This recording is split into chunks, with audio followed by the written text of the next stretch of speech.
Knicks insider Fred Katz has revealed the truth on a Julius Randle contract extension, and we have to talk about it. So what's up, guys? Welcome back to Knicks Digest. It's Chris here. No NordVPN ad this time. We're going to jump right into the video, as we always do, because there has been a lot of reports on the fact that Julius Randle has an upcoming date where he can officially be eligible for a contract extension with the New York Knicks. And Knicks insider Fred Katz believes that Julius Randle will not be getting an extension from the Knicks this offseason. So let's break it down, guys. Let's jump right into the video because Fred Katz had a lot to say. So we really got to go through some stuff. As Fred Katz mentions here, there's been a lot of conversation surrounding Julius Randle and wondering if he's an ideal fit inside a roster otherwise filled with defensive-minded players, long wings, and a bucket-getting point guard. A tiny sample of games with Julius showed the group went 12-2. This was obviously before Mikal Bridges. The team was not as good as it is today. With Randle and OG and obviously Jalen Brunson outside of one of those games, which was one of their losses against the Orlando Magic, the run ended when Randle dislocated his shoulder at the end of January when he ran into Jaime Jaquez, but he created three-pointers and moved the ball as well as ever, all while acting as a secondary scorer alongside Brunson. His performance was strong enough to earn him that third All-Star nod, and also he would have been All-NBA. Don't get it twisted. Julius Randle would have been All-NBA third team had he stayed healthy. The man was playing the best basketball of his career. He started the season slow, and that's why it doesn't show it when you look at his season stats, which I was going to save for the end of the video, but just for the sake of it, let's pull it up now. Let's not waste time on these stats. Julius put up 24 points per game with 9 rebounds and 5 assists. He shot 47% from the field and 31% from three. All of those numbers, points, rebounds, assists, field goal, and three-point percentage, were all climbing as the season went on. Remember, he had one of the worst starts in basketball history to his season because he was still dealing with ankle soreness from the surgery he got the year prior. Now, he doesn't really shoot too many corner threes. He actually shoots almost none. But he shot 53% on him this season. His number of three-point shots has gone under 30%, which we love to see out of Julius. And also, most of his threes are assisted. This is not the Julius Randle that we saw a few years ago trying to be Jason Tatum, trying to be a perimeter scorer. No, this is the Julius that knows when he plays bully ball, when he gets one-on-ones at the paint, the man is damn near unstoppable. That is why I think the Knicks should have no interest in trading Julius. And as of right now, it seems like they don't, which is something we'll get into. But when you look at this team, this is not only the best team that Julius Randle will ever play on or has ever played on, this is the best team for Julius Randle. Out of any roster in basketball, this is the #1 team for Julius Randle to see success. When you have guys like Mikal Bridges, like OG Anunoby, like Dante DiVincenzo, 3 of the best corner shooters in the NBA, 3 guys who all can easily average over 40% from 3 on this season, along with Jalen Brunson, one of the best shooters in basketball, had a better three-point shooting season than Steph Curry. Also, on a separate note, one of the best players in the NBA, a top 10 NBA talent.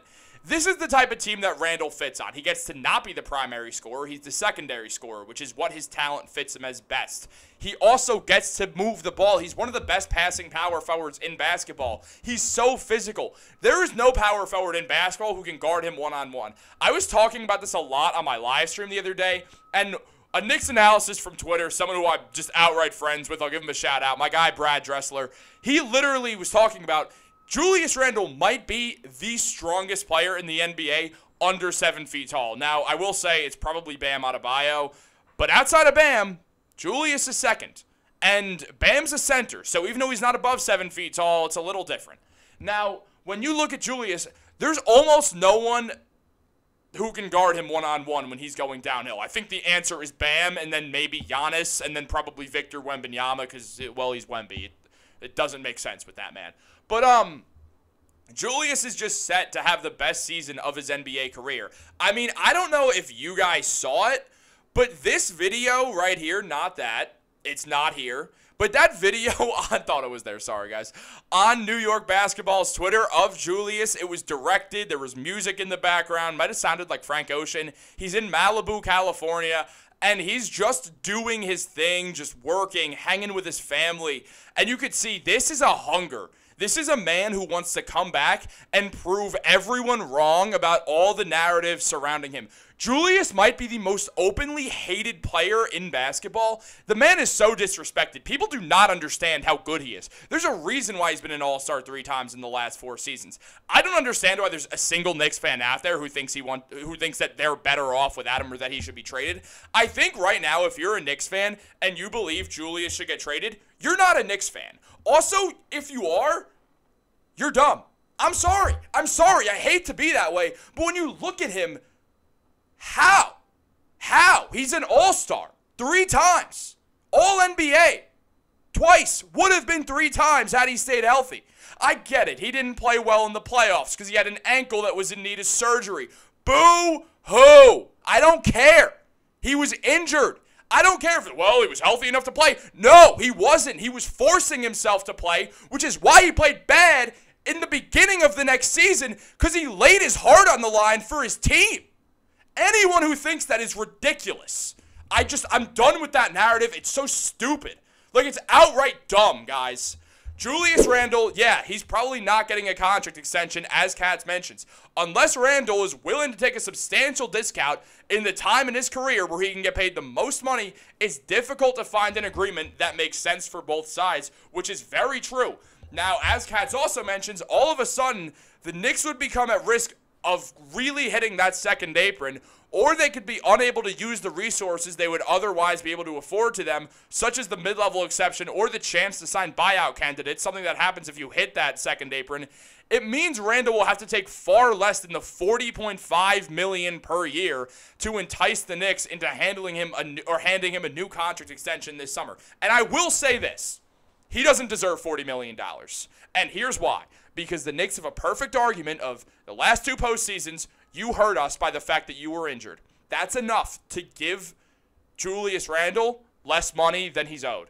That is exactly why. I know it's stupid, but at the same time, it makes perfect sense, and the Knicks are going to use that.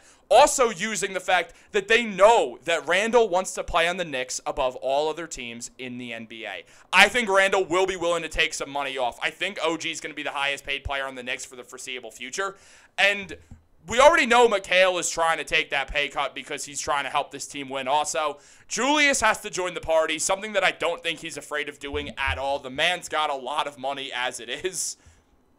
Now, something else that Katz mentions is one way to do this is to sign Randle to an extension to kind of protect your money if you're the Knicks, is to sign to an extension that keeps his player option in 2025-26 so he can play out that player option that year, take a little yet less in year 1, and then make it up in the next few years.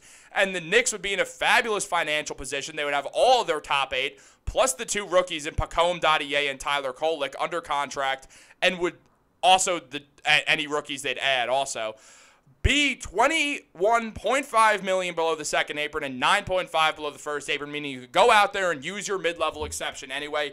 Julius is going to have to take this because it's for the good of the team.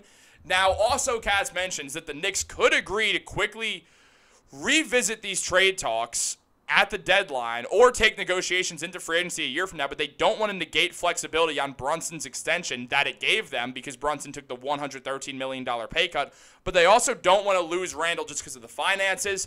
I don't think the Knicks are trying to trade Julius. I think he's about to have the best season of his career. I think he's perfect with these guys. I think this is a team that is not a contender without Julius Randle and absolutely is one with Julius. I mean, Julius would have absolutely decimated the Pacers, as he usually does to Pascal Siakam, because Julius clearly doesn't like that people think Siakam's better than him. He hears the talk. I mean, he's on social media. He sees it. Anyone who says they don't is lying. They all hear it. They all see it. They're lying. They're just trying to not create a story. In Randle's mind, he's like, I'm one of the last few true power forwards up there with Pascal and Zion. And Randle, in his mind, is like, I'm better than these guys. And I think he's right. Well, Zion's actually phenomenal when he's healthy. So I'll give Zion that. But no, I think the Knicks have to figure out a way to work with Randle, get him to take some sort of a pay cut, use that player option in 2025 so we can stick around for that extra year, make the money up a bit later, create cap flexibility. The Knicks have Brock Aller, who's excellent at it. They'll figure out a way. We know that Julius is cool with the front office. We know the front office likes Julius. We know Tibbs loves Julius. Julius is made to be a New York Knick. They need their bully ball guy. They need their guy to go into the paint and create open looks for other people and to score in one-on-ones at the paint. I think we're about to see the best season of Julius Randle's career. It would be malpractice to trade the man. He fits on this team. If you don't think he does, I'm sorry. I think you're wrong. I think there's no real argument that proves why the Knicks should get rid of the only other all-star scorer on this team. You need two to win. You really do. You need two all-stars. The only other player on the Knicks who is an all-star, other than Brunson, who's a superstar and should start next year in the all-star game, is Julius Randle. It's that simple. They cannot win without him. They need him to be there. He is the perfect power forward for this team. He's going to set up all the great shooters on this team. Brunson, Devo, McHale, OG, all can shoot about 40% from three. Josh Hart's working on his jump shot a ton. I'm going to do a bit of a video on that also. And then Julius one-on-one. He could hit Mitch in the dunker spot. I mean, what a good fit Julius Randle is. And if you think otherwise, again, I'm sorry. I just think you're flat out missing out. Or you hold some bias against Randle because you wanted him to get traded years ago. And now you see him playing well. And you don't like him because it. And in your mind, you just want to hate anyway and are somehow preying on his downfall. Meaning, if you feel that way, and you know in your heart if you do, you are not a Knicks fan. I'm clearly a massive Julius Randle supporter. I have been. I feel like people kind of think I'm not one. No, I think I really am. Obviously, if you could trade Randle and somehow work in a way to get a Giannis-type player, then you do it. But I don't see that happening. Ride it out with Julius Randle. This team this year is good enough to win the NBA Finals. Not without Julius, though. Don't make the mistake of having one scorer in Brunson. You need more than one to win. With Julius, you have two, and you have McHale and Devo and OG, guys who could pick up the slack elsewhere, and Josh Hart and Deuce. This is a phenomenal team. Don't screw anything up. Figure out the extension. Get it done, Knicks. Like, subscribe. Have a great day, y'all. Go Knicks. We're winning the Finals, but only if Julius stays.